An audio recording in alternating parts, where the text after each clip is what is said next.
Every old house is bound to have a few rats, right? I bought the old house the year I graduated from college. It was startlingly cheap for such a big house.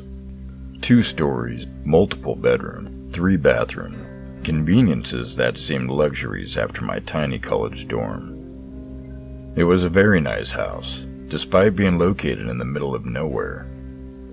Because I had lived in a fairly large city for the majority of my life, the silence of the house was, by far, the worst thing about it. I was used to the hum of the city, the constant drone of cars outside my window. Here, the nights were torture. The silence was louder than anything I've ever heard before. In my first week at the house, I threw away my old wall clock because its ticking, in the absence of any other noise, was so loud it was apt to drive me crazy. This turned out to be a bad decision. The ticking was annoying, but it was at least a distraction from the other noises. I convinced myself every time the noises could be attributed to the rustle of the wallpaper, a branch against a window, or the standard hums and bumps of an old house. I wouldn't admit, even to myself, that the noises did freak me out.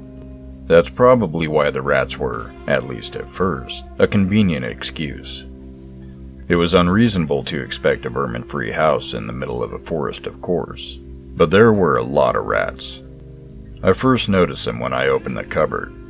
After my first trip to the store in nearby town, I tried to put a loaf of bread in the cupboard, and I was greeted by 3 huge rats, staring blankly at me with beady eyes.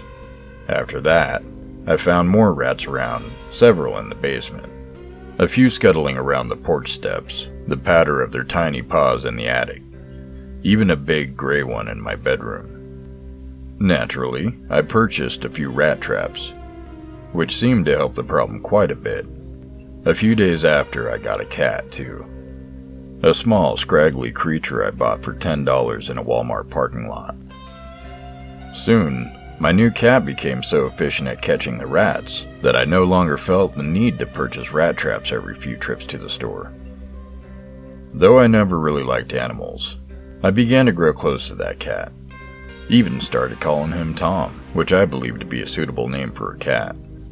It would have been perfectly easy to feel content at that point. I was settling into my new home nicely.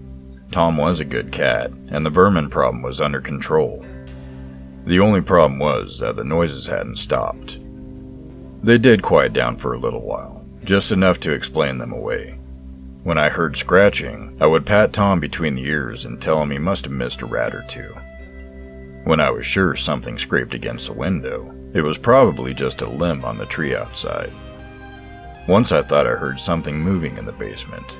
I asked myself what Tom could be doing down there, never mind that I had just seen Tom walk into the kitchen. There was always an excuse. Usually I blamed it on the rats. After a few weeks, Tom wasn't bringing dead rats to the doorstep anymore. I always patted him on the head and told him he just had bad luck.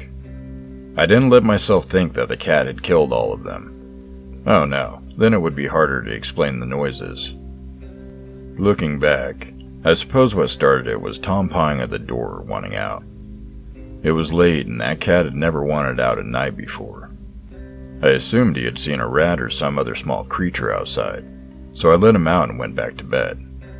Not long after, I heard a relentless scratching noise outside my window. It was a harsh, scraping noise, not unlike fingernails on a chalkboard.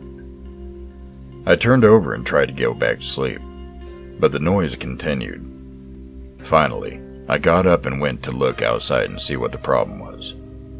Something had its face pressed up against the glass. It stayed there just for a second, but the fleeting image was enough. That sight will haunt my dreams for the rest of my life. Its face was long and as white as bone. It had no eyes, but a red light seemed to burn deep within the pits in its skull. Black veins ran over its head, crisscrossing and bulging. The rest of its body was covered in a thick black fur. Then it was gone. Once I had time to think on it, the creature was made even more horrifying by the fact that my room, and of course my window, were on the house's second floor. After it left, the sheer reek of it finally hit me. The whole night was filled with the smell of that thing, despite the fact it never entered my house, to my knowledge. The smell was sour and rotting, making me want to vomit. I staggered back from the window, petrified by both the sight and the stench. I cupped my hands to my nose, my eyes watering and my legs shaking so hard I could barely stand. I spent the rest of the night locked in my bathroom, a knife clutched in my hand, doubting what I had seen. When morning came, the light gave me the courage to go outside. I remember that I had let my cat outside, and I went around the house calling for him. It didn't take me long to find him. I won't go into detail, but poor Tom didn't even look like a cat anymore. I wanted to bury him, but the smell of the creature was all around him, and to be honest, I didn't think I could get very close. I was scared and I was angry. This thing had killed my cat and taken away any hope of a quiet, safe life here. Not knowing what else to do, I went to the police. I wasn't hopeful they would do anything, but I knew I had to try.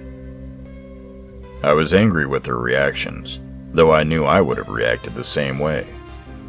They didn't offer any help with my problem, and only told me that if I didn't like it, I should sell the house. I drove home in a rage, intent on doing just that. I planned to put the house up for sale that very night. Let some other guy deal with that thing. I never got to my house. The thing was in my driveway. In the light of day, I could see its clawed hands, huge long paws with claws the size of my entire hand. It crouched on all fours, and though I was still a fair way from it, I could make out the expression on its face. I watched as it tilted its head to the side, and I could have sworn it grinned at me. Naturally, I put my car in reverse with the intentions of never returning to that house again. As I drove away, I could hear it scream, loud, almost scarily inhuman. I got a new house and tried my hardest to forget. I didn't tell anyone. Who would believe me? All I said was that I found a good deal on a house in the city. Not untrue. And that the house in the woods was just too quiet for my liking. My new house is close to the city. It's not as quiet here, but it's undeniably more peaceful. I won't deny that I still see that thing in my dreams, but I'm happy here. I got a new cat, one that seemed even more friendly than Tom was. I even found a job so I can work nights, so that I never have to fear the thing staring at me in the darkness. I won't deny that sometimes I do hear noises. A scuffle in the basement, a rustle outside the window. Once or twice, even what seemed like scratching outside. But after all, every old home is bound to have a few rats.